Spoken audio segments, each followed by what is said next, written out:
Здравствуйте, друзья! Приветствуем вас на семейном канале «Делаем вместе своими руками».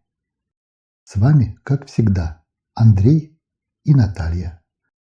Сегодня мы хотим поделиться простыми, но очень интересными идеями и приемами создания картинок из лоскутков, которые можно использовать для чего-нибудь полезного, например, декоративной подушки или пляжной сумки.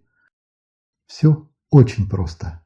Посмотрев наше видео, даже новички с обыкновенной швейной машинкой смогут сделать работу, на которую раньше даже бы не решились. Но обо всем по порядку. Для начала нам понадобится основа.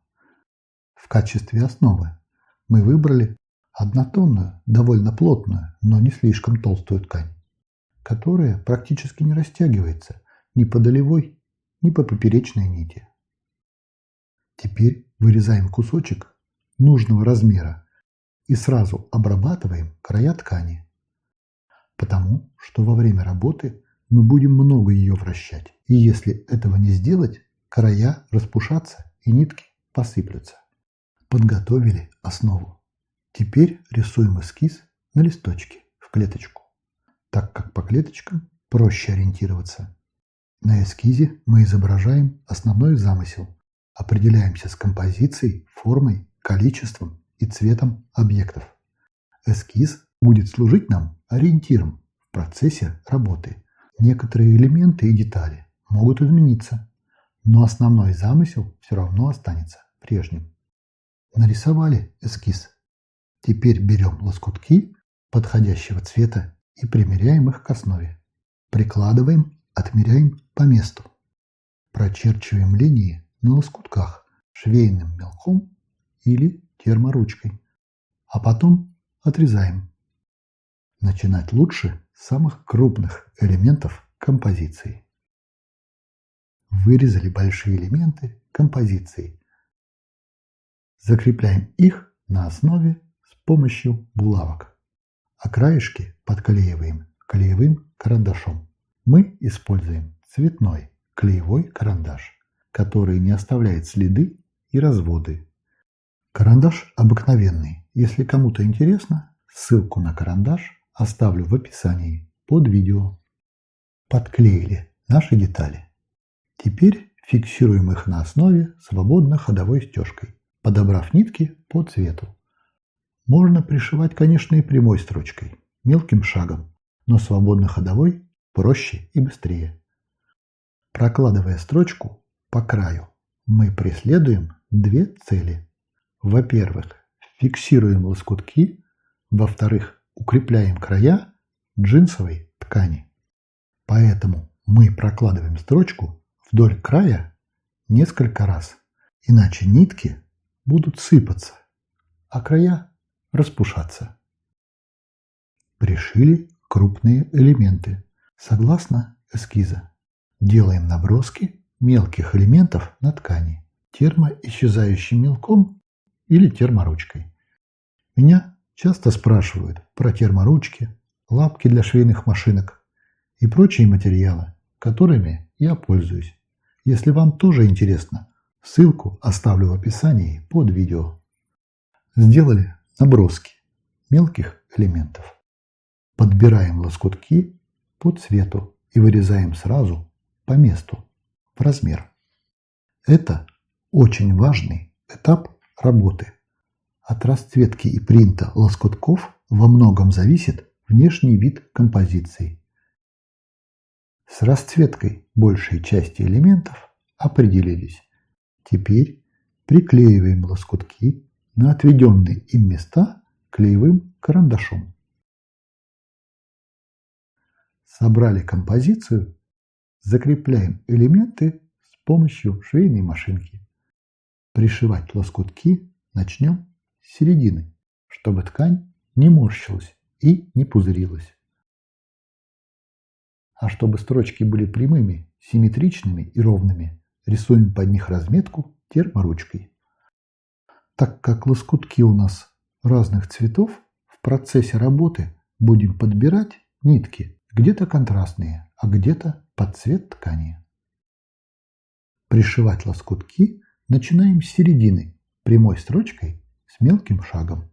Прокладываем строчку несколько раз в одном и том же месте. На лоскутках, которые будут окнами, прокладываем строчку контрастными нитками. Пришили середину лоскутного элемента. Прокладываем строчку по краю лоскутка. Начиная шить, отступаем пару миллиметров от края, чтобы ткань не посыпалась. Прокладываем строчку прямо по предыдущей строчке, чтобы надежно зафиксировать края ткани.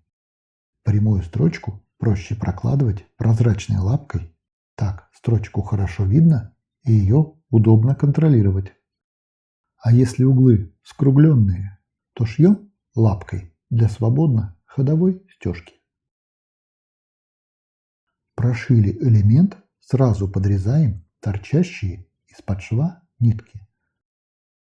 Чтобы крупные элементы от натяжения ниток не повело, мы, когда прошиваем окна и двери, заодно простегиваем ткань крупных элементов.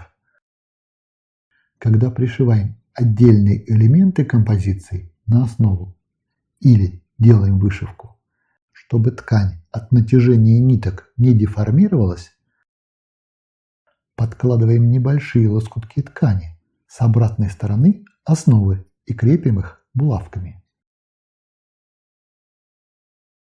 Если пришиваем лоскутки свободно ходовой стежкой, можно нарисовать траекторию для строчки термоисчезающей ручкой. По рисунку шить значительно проще.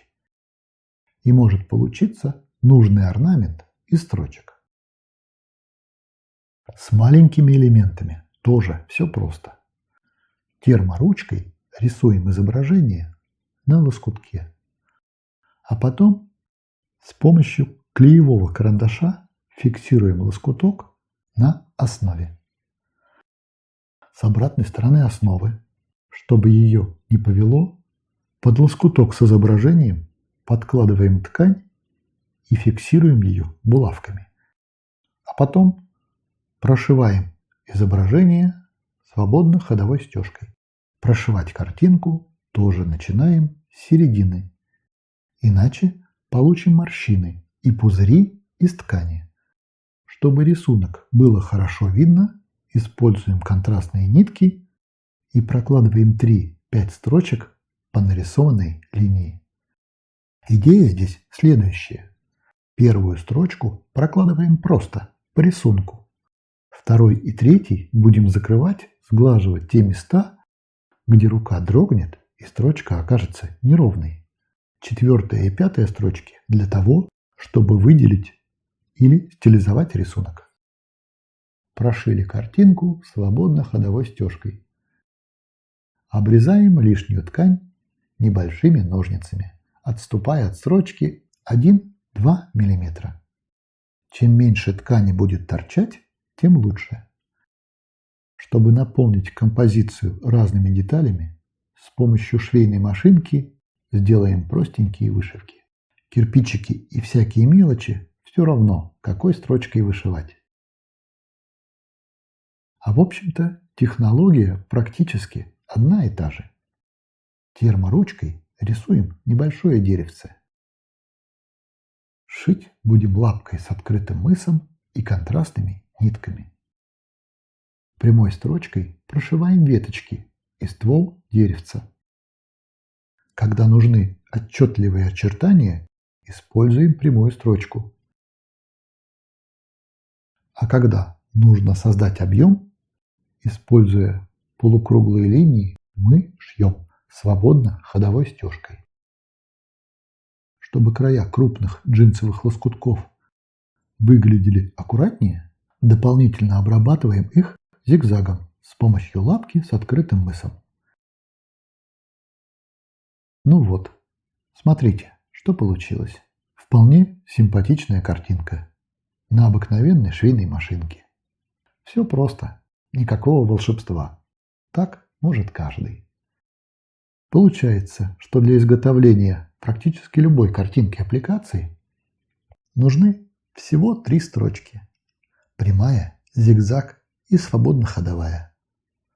2-3 швейные лапки и большое желание, а остальное приложится.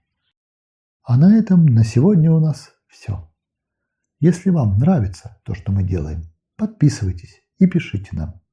Мы читаем все комментарии. Всего вам доброго.